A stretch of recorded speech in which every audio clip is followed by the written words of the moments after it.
Hi everyone, it's John here from the William Smith Training Academy. Today, I'm coming here to talk to you a little about a new product in the UK, which has been out in the Japanese market for many years. That product is 3M TIL, a product dedicated for tile applications. So here I'm going to talk to you a little bit about what the product is, key differences, what's the same as the other product, how do we apply it. Okay, so what have we got here with the DI-NOC TIL product? What's different? So versus the standard DI-NOC finish, we've got the same great face film, the same great liner and the same great adhesive, which has an air release system to it. The core difference is this shiny layer that you can see, which is a metallized layer in the product. So once we've fit the product to the tiles, we're going to mould this metal into the grout lines. That's going to stop the vinyl from failing. Whereas with a standard DI-NOC finish, or any other interior film for that matter, if we're going into some form of recess, we need a really high bond. So we're going to need to prime that thoroughly. Whereas with DI-NOC TIL, that isn't necessary. So we're just going to fit this material and we're going to create a nice little start point. Now obviously this will normally be on a vertical application. So here I've just created a hinge. There's multiple ways to get this material started. You don't have to create a hinge, but it's personal preference. That also ensures I've got the material lined up nice and straight.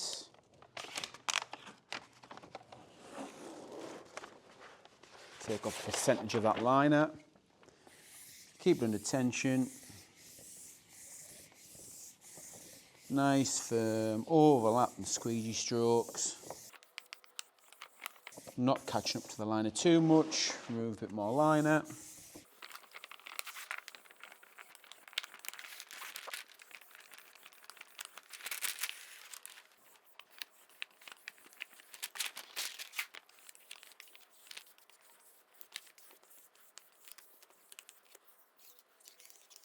Okay, so now we've got the DI-NOC fit to the tiles.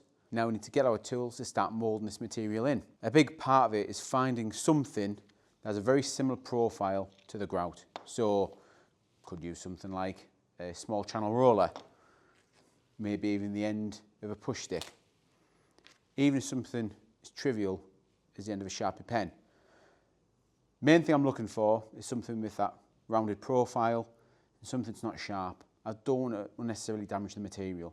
Now, tiles come in different shapes and sizes. Quite common in the UK, we get staggered tiles, but sometimes you might find they all run uniformly. To make this easier, I want to push the air out in the shortest distance possible. So I'm going to firstly follow one of these lines right down, then work out from there. So we'll take our roller and we'll just put plenty of pressure in. Just run off a little bit there, it's not an issue. If you're in doubt, you can go over it again quickly, just another bit of pressure just to make sure you are as deep as possible. It kicks off there. And then we'll run up. And again, you can see we've got absolutely no requirement for primer and also no requirement for heat.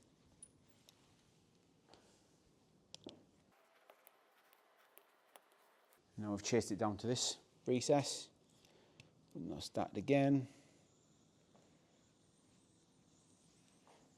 It's firm pressure.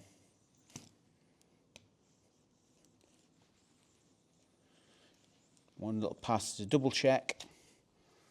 And that looks pretty good. So that's with a roller. Make sure there's maybe a couple of bits in there. Perfect. Roller. Next, push stick.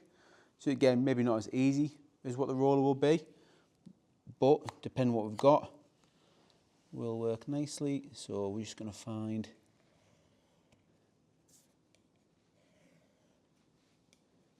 that centre and angling the push stick. So I'm taking that corner profile, which sits nicely into the grout. If you've got some grout that's particularly deep, this is quite standard, it's quite shallow. Sometimes it might be worth just doing a little test, just to make sure that when you do push the vinyl into that deepest part, it doesn't split it. Again, we don't need to go into the deepest part, because like I said, once it's in, even if it's not touching the grout, it's not going to fail because that metal. So sometimes it is still worth testing. Okay, so that's done with the push stick. And lastly, we'll try with Sharpie. Again, this is really desperate stuff when we've left tools or we've left our moulding tool, we just happen to have a Sharpie in our tool bag or toolbox.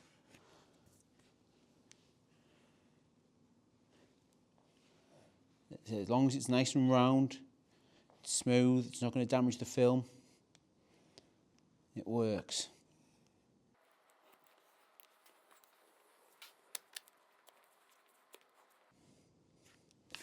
And there we go, all pushed in.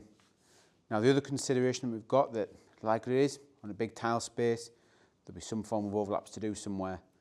And the only difference with the overlaps is that we need one full tile width overlap, and that is the difference. Now whether you're doing vertical drops or horizontal drops, they are both feasible, but it just depends on the job that you're doing. So weigh that up, work out what's best for you.